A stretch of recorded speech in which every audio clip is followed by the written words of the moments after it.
Yo guys, yo guys, welcome back. As promised in my last video on the pre-runner builds, I'm going to give you a little more in-depth build and setup here, show you what I got going on in this thing so far, and this will be the start of a little series that I'm doing based on the Proline twin I-beam setup. So this is my first build. I have another build coming up that's going to be very different than this one. And then we're going to do a little bit of a shootout, and I'm going to throw in another two-wheel drive pre-runner, the Kyosho Outlaw Rampage Pro, just to kind of get a good measurement of how these work compared to a kind of an out-of-the-box kit that I already know is a very good performing truck. So so far, really happy with this. Check out my latest video if you haven't seen it yet. I have some good running video, and I was really impressed with this truck. Like I said, this is the first iteration of this build. I kind of knew the direction I wanted to go. A couple changes that I'll show you led me into a different build for this one in particular. In terms of the wheelbase and the track width, I ended up going a different direction, and I'm glad I did because I honestly think that was the key to unlocking the handling on this.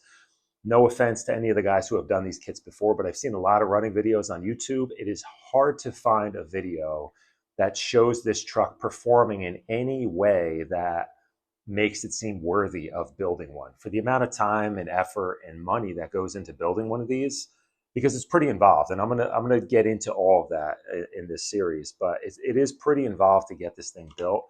The performance that I've seen at if you just do the way Proline, if you do it the way Proline does it based on an SCX-10.2 and you don't really make big changes to the rear suspension and you don't pay attention to all the little details that I'm going to show you guys, it ends up handling like a crawler because of course it is based on a crawler. It's an SCX-10.2 or an SCX-10, the original version 1.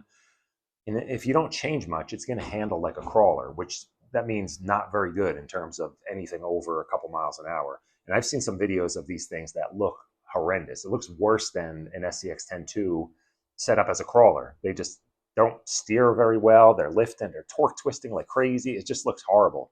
And my buddy built one up, and his first go at it ended up with the same results. And it just handled laughably bad. It was really, really terrible. It was kind of funny how terrible it was. So I feel like I don't know if I just got lucky or I made the right choices with the direction I went with this build, but this thing handles really great. Let's do a retake of this.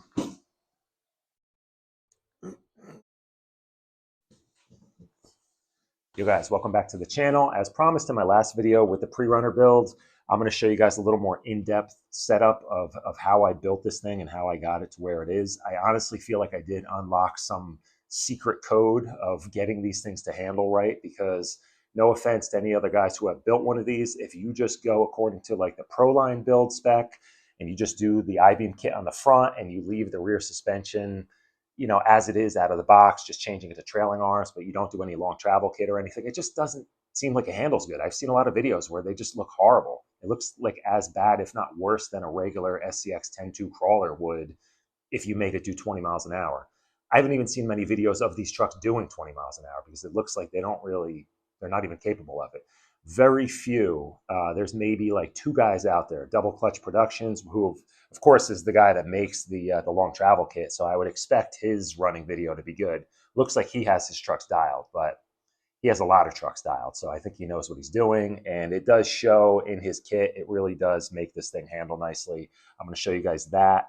And I'll show you some of the other changes on here, but stay tuned. I'm going to do a second version of this build. I have another kit, the aluminum kit, which is a knockoff of the Proline kit with the carbon chassis and everything. It's pretty much complete. Comes with the rear axle. You need to add a transmission, a drive shaft, electronics, wheels, tires, body, all that good stuff. But I'm going to leave that one built up mostly stock wheelbase, stock width, and even the stock suspension. I think I'm going to change the shocks. It comes with some weird like crawler style shocks.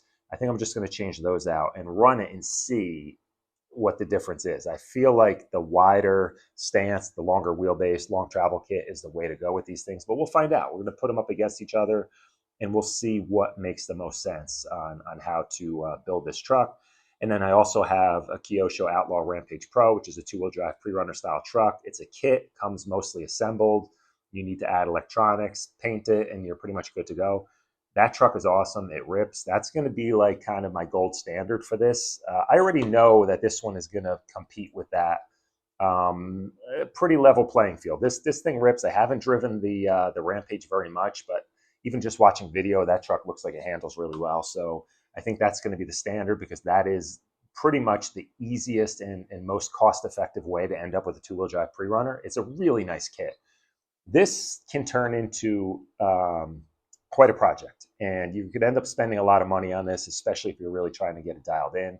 So hopefully this series I'm doing will save you guys some time and effort and money in the long run if you really want a I-Beams kit to handle well. I'm going to show you guys what I did, and you can follow, my lead here or not. It's up to you.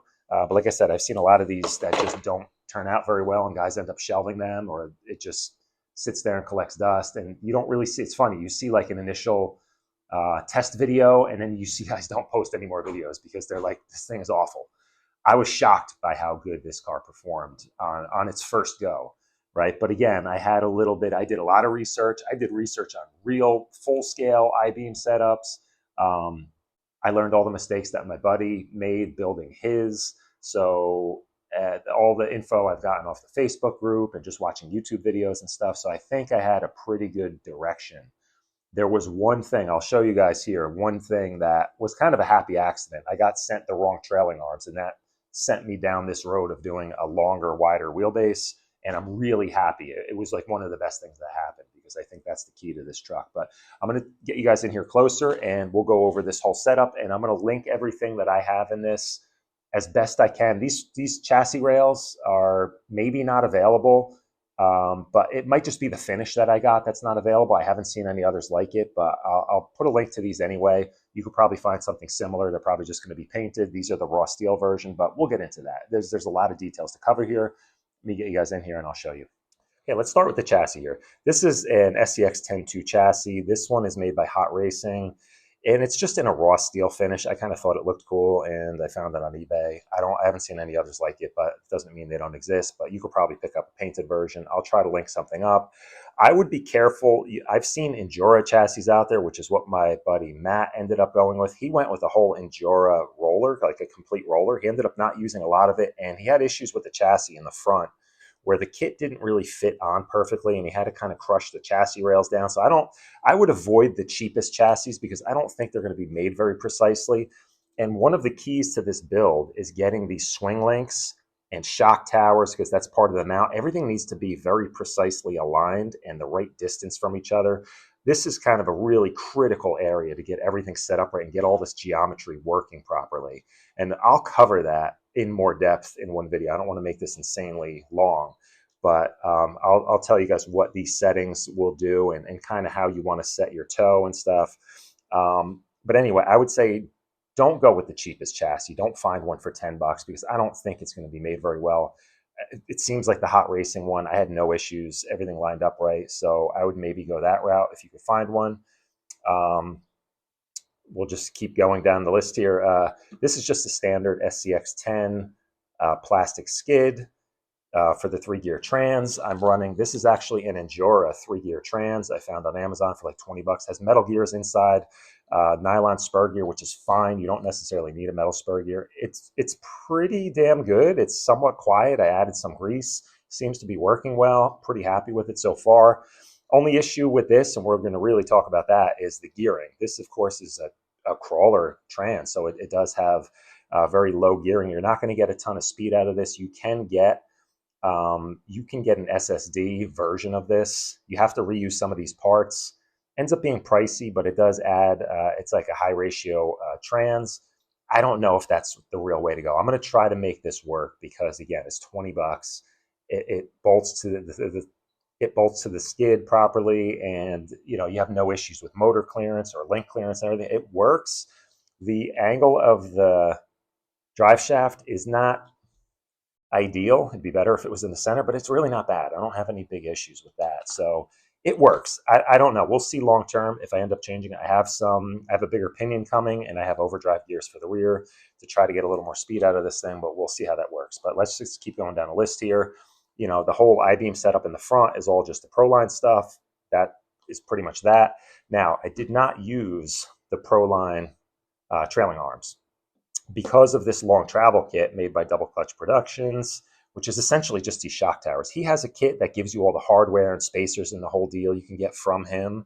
It's not always available, but you can get these, just the shock towers, off of Send Cut Send. He had uploaded his files.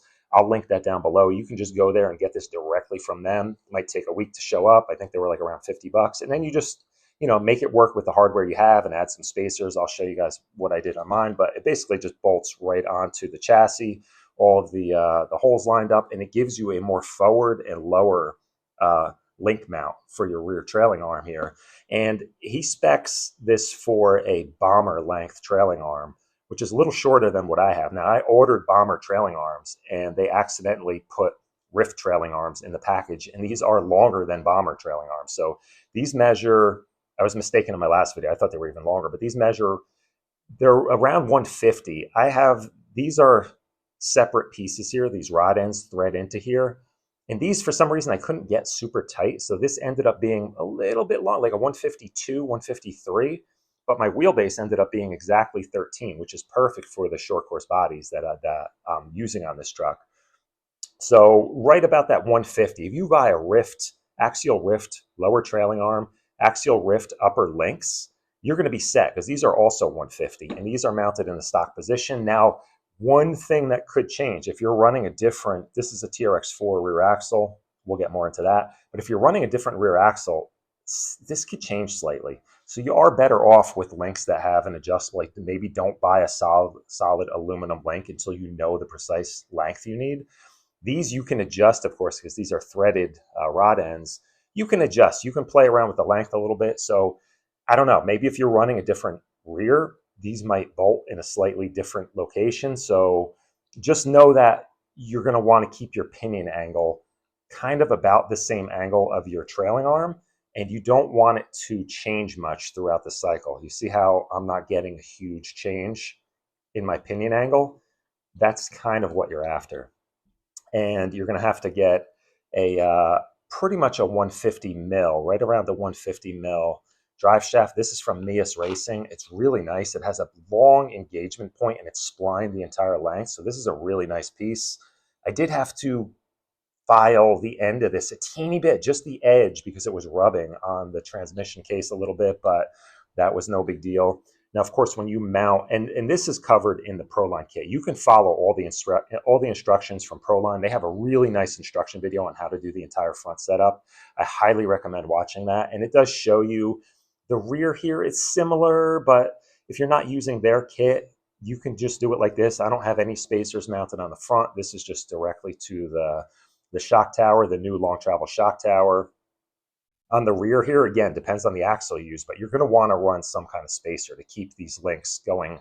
They shouldn't be in line with the chassis because it's going to mess up your shock angle here.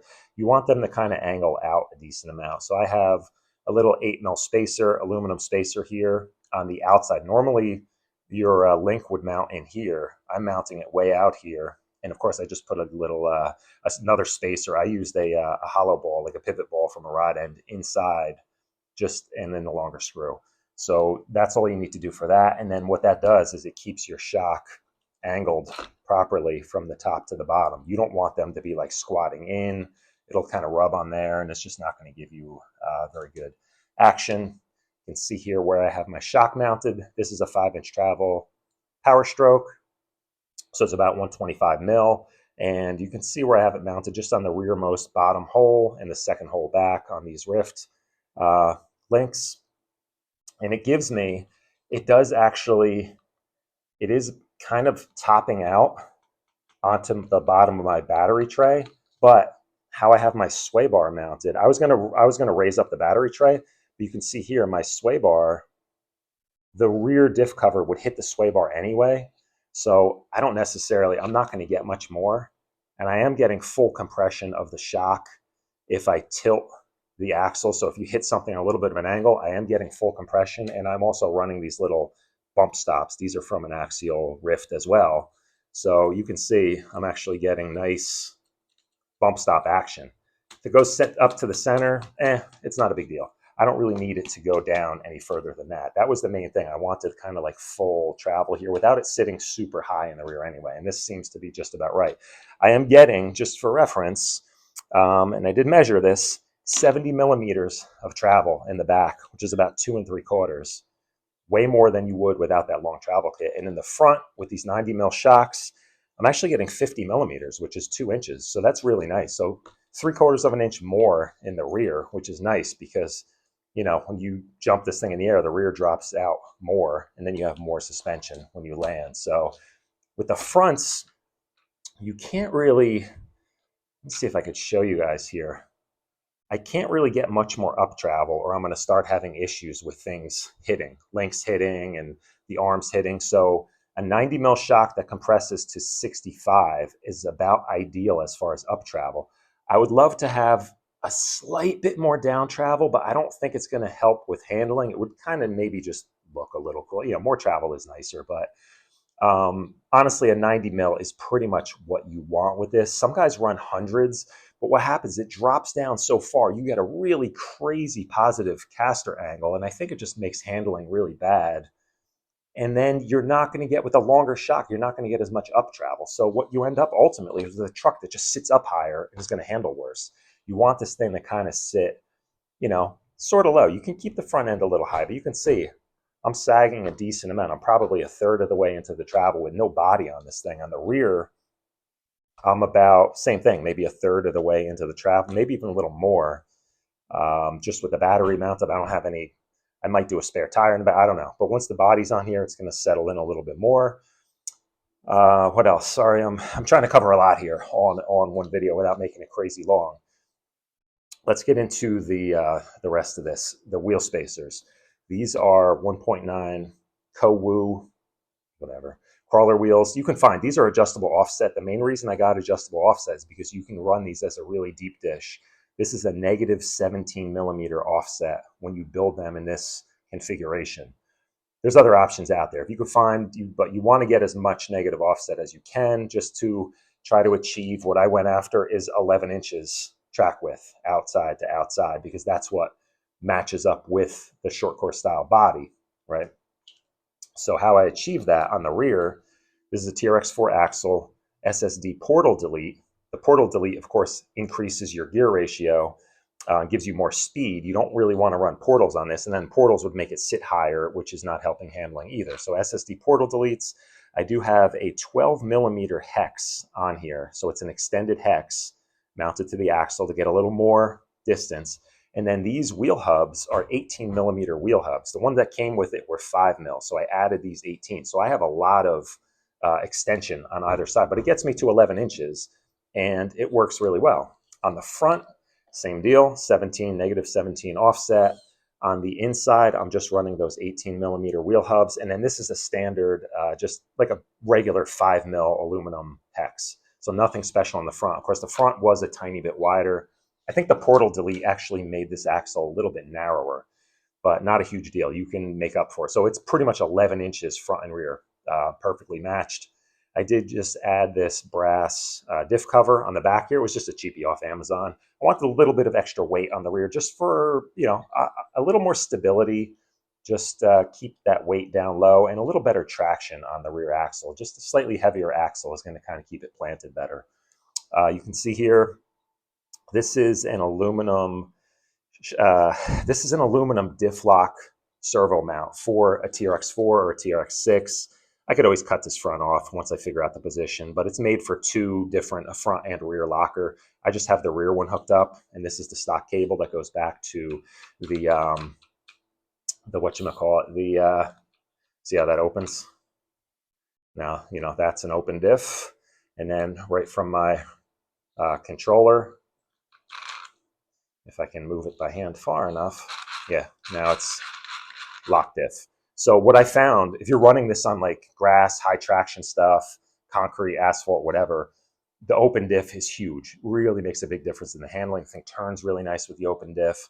Doesn't roll over as much. Once you get onto some loose dirt, the lock diff is the way to go, man. You can really steer it from the rear of the car. Works extremely well. So I'm really happy with this setup. I got this rear axle off Jenny's RC as a takeoff. it was like 40 bucks. The portal delete, I want to say it was maybe like 50 or 60. I can't remember. Maybe it was around 50 bucks. And then, you know, the various spacers and everything. And then this was a cheap bracket, like 10 bucks or something. I had this little shifter servo lying around. And yeah, they even sent me this little servo saver dealie with the rear axle. So it was a pretty easy setup. I do have overdrive gears coming for the rear. This is going to give me 10% more gearing, or 10% less gear reduction, basically. So I'm going to get a little more speed out of that. What else do I need to cover here?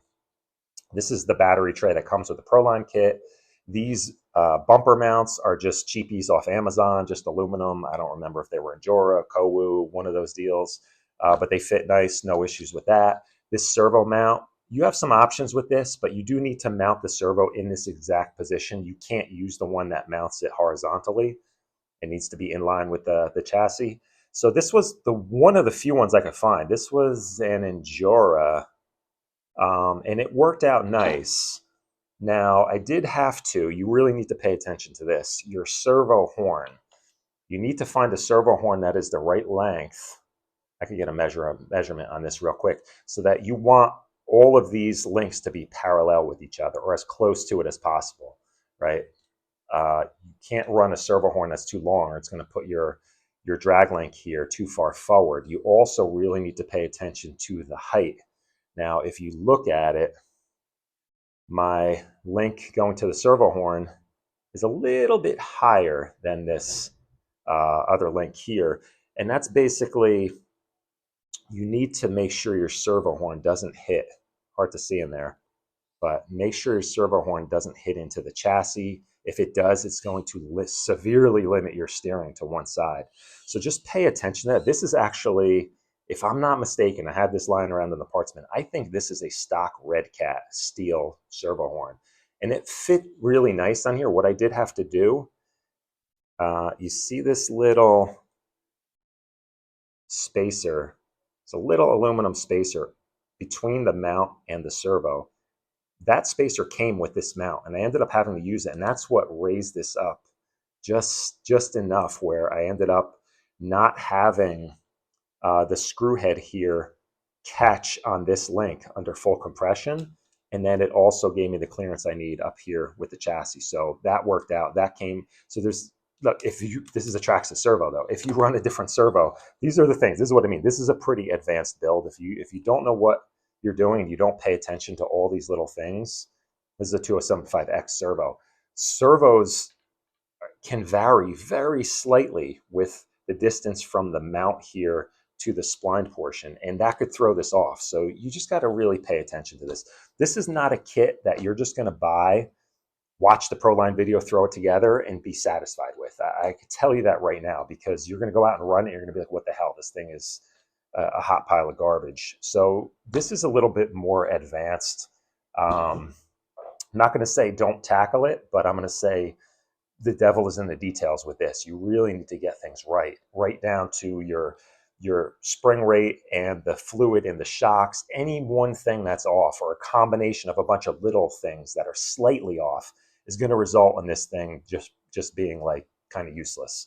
So you want your suspension to be somewhat fast. You know, you should be able to kind of get that action going. So you're going over rough terrain and it could just soak it up, right? You don't want it to be like bouncy, you know, but you want some decent rebound speed. So this is 3-weight fluid. For some reason, these shocks, I guess they're meant for much larger, heavier vehicles. They have a ton of damping in them. I think the piston holes are really tiny. And even if you run 10-weight fluid, they're super slow and just, they don't move. So I had to run 3-weight, which I had from mountain bike suspension fluid, and it worked perfect. It feels super nice. You can get around that if you really wanted to drill the piston holes, or they probably even sell different pistons with larger holes, so you could run more like a standard RC suspension. These front shocks are Proline Pro Spec Scalar shocks, and they have this little double spring here, so one of them is a little bit lighter than the bottom spring, and they work pretty nice. I'm running 20 weight in here. I might go up to 25, but I'm going to run this thing a little bit more and see. Again, once I get the other body on here, it might add a little bit of weight, but you kind of want this thing to be a little bit loosey-goosey and quick moving. It's super cold out too, so when I run this thing, now in the winter, it's like 25 degrees out. It's going to handle a little bit different than it would in the summer. So we'll see. These side plates here are just Enduras for an SCX-10-2. They worked out great. I think typically they mount the other way, but they would hit into this link. So I just mounted them with these tabs down and everything lined up perfectly. And I got all the clearance that I need. I just left these, you can remove. You don't really need to run these. I just left them on there. Honestly, I feel like having a little bit of extra weight that sits fairly low actually helps this thing. And who knows, maybe with the body I'm going to run, maybe I can slide these out. Maybe it'll look cool and I'll get a nice little kind of bash guard on the side here and it'll help support the body. We'll see. I don't know. That's kind of work in progress. These body mounts, the front ones will probably stay. These rear ones, I ordered shock towers that are going to go here, and then I'm going to have a much longer body mount to support the body more toward the back. But I will probably run this style of an aluminum one with this carbon brace. You can find these on Amazon pretty cheap. I have all that stuff coming Friday. The body showed up today, so next time you see this thing, it should be pretty close to its finished product.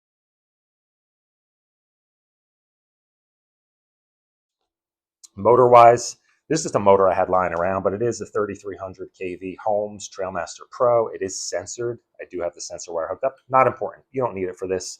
It doesn't really cog much anyway. So you could run like any, whatever choice you want, but I would say just go with something like 4000 kV or more and run it on 3S. That's going to give you the wheel speed that you're looking for. I may end up changing this motor, but I'm going to try to make it work just with gearing. Quick run 10BL120. A lot of options in terms of setup. This is also a key here. I'm running a FlySky with this BS6, FS-BS6 receiver. This has a gyro built in, really good functionality, and you could tune this thing a lot of different ways so that you get, stability control with your steering. I am running some spacers on here. I added a spacer. Let me measure that real quick. So these red spacers that I'm running are, hold on. These are 75 mil spacers. Now, can you do an 80? No, 80 is too big.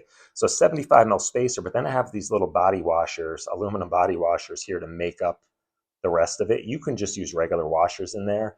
It probably ends up being closer to like 78 millimeters between the shock towers.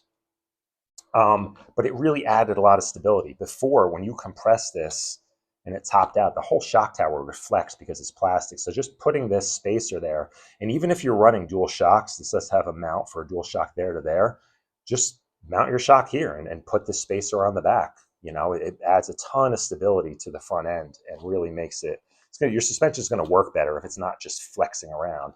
Same thing on the rear. I added a brace here, the same deal between the two, and I added a little, it's actually a 3 mil. Hold on, let me measure.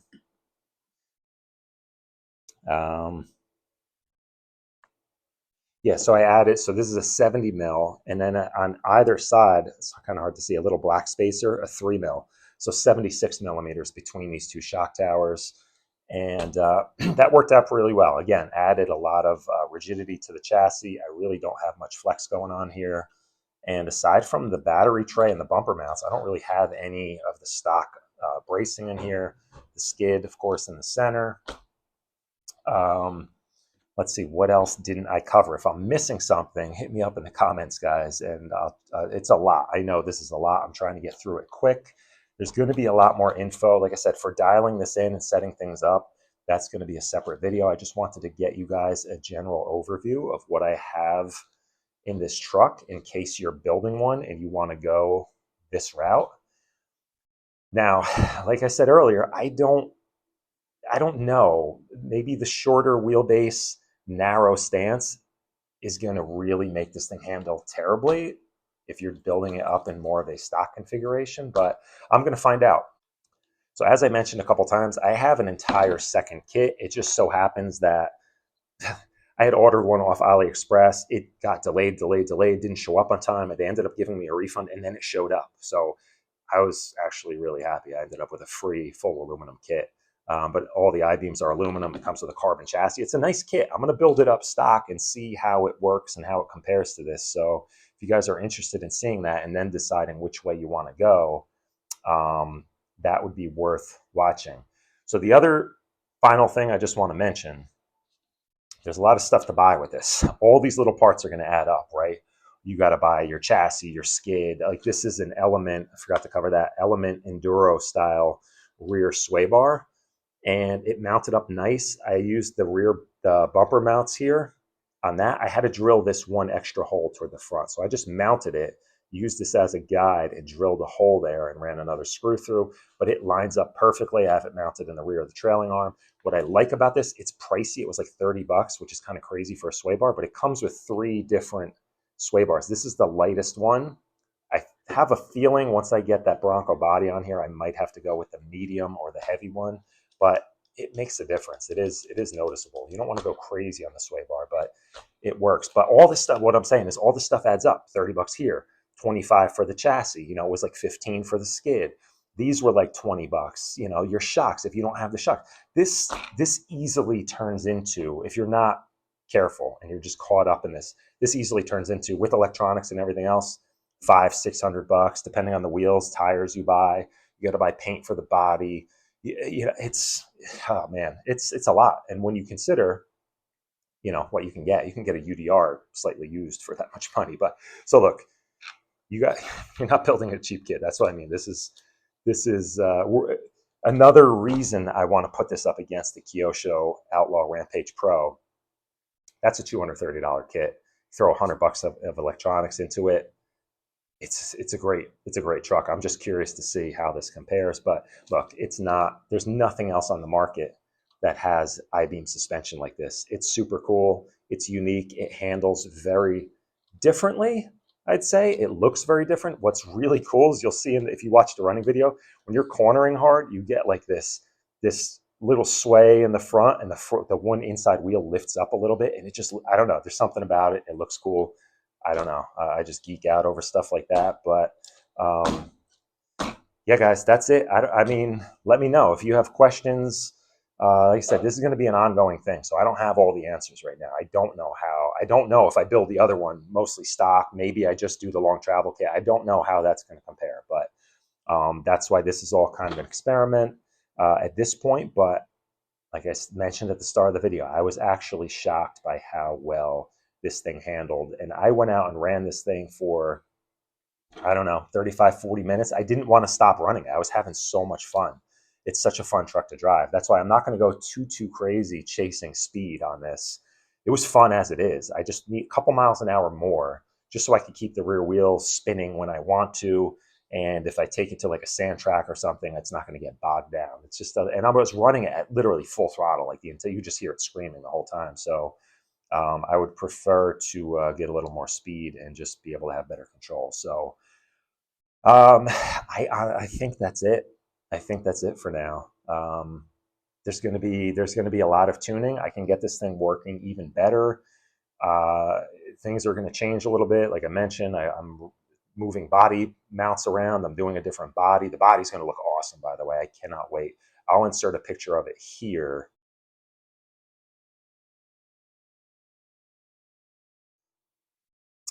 Let me know what you guys think. They sell that one, and then they sell the same version in the like an F100 pickup. I think either one of them, you can't go wrong. But I like the Bronco thing. I could just slap it on here. It's going to hide everything in the back. I'm not going to have any clearance issues that I got to chop things out. So that is part of the reason. It's just almost simplicity for the first go around on this truck. And that is it. At the moment, I'm not planning on doing any dual shock setup just because I think it's just going to be confusing and harder to set up right now. I just want to get this thing dialed. And look, if it comes down to like just doing something for looks, I would just run an empty shock here with no spring on it just to have something that looks cool. I don't think it's really needs more damping, especially in the rear. So, and with the sway bar setup, I can't really even fit one the way this is set up right now. So I'm not too worried about that. I don't think it needs it. Yes, it looks cool with the Bronco body. You don't see them anyway. So, it is what it is. that's it, guys. Let me know in the comments what you think. If you have any specific questions, I can get you some additional measurements and stuff, but we're going to go more in depth with the setup on the front in a future video. And it's really key to the performance on this thing to get your steering full side to side and everything else working properly. So that's it, guys, man. Thanks for watching. Sorry it was a long video, but if you're into this, you're into this. There's no other way. The amount of hours you can spend just putting this together and setting it up and dialing it in, hopefully this 25-minute, half-hour video is going to help you guys out a lot in terms of what direction you want to take this build. But definitely stay tuned. Look, if it's still up in the air, wait a couple more weeks and wait for me to do the other kit and see what one works out better, because that could be a time saver to just buy the whole aluminum kit. And if it works, it works. I don't know. I have serious doubts that it's going to be any better than this long travel kit. I honestly think this is the key, and then go from there. So what do I know? This is my first build with this, but that's it, guys. Later.